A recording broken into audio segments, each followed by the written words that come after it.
So Paul, we're publishing chapter 8 of your New Normal eBook, which is focused on product development.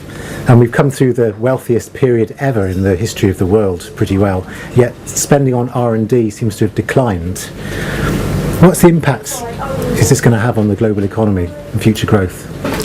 I think it's very worrying and reveals an urgent need to do something, which is really the point of the chapter.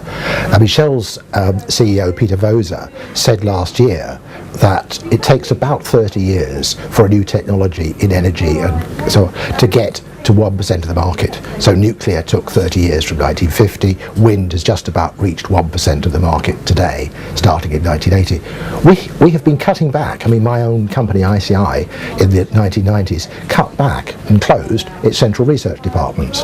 A lot of other big chemical companies did the same.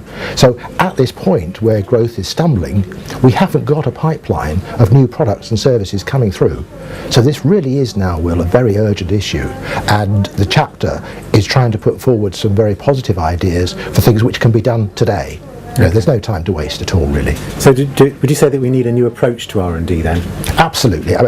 We've gone down a blind alley. We've focused on development and taking existing products and adding a bit more value to them, which is fine as part of a portfolio. But where are the new products? Where are the new services? We've got this wholly new generation, the new old people, 55 plus in the West, the aging baby boomers.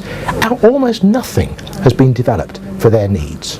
Equally, all the people who are emerging from poverty in the emerging economies, 2 billion of them. Again, almost nothing has been developed for them. So a fantastic gap in the market, fantastic opportunity, but for goodness sake, let's get on with it.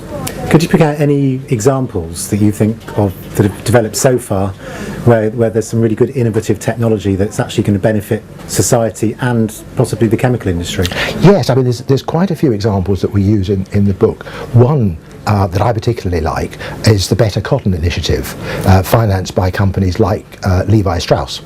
And this has gone to India and is now broadening into other countries, where instead of flooding a field with water, which requires a lot of water and also requires a lot of electricity to flood it, what they're doing is they're using plastic veins, so big market for polymers here, to take water and fertilizer, so another big market, sure. Take exactly the amount of water and fertilizer that you need to the roots of the plant.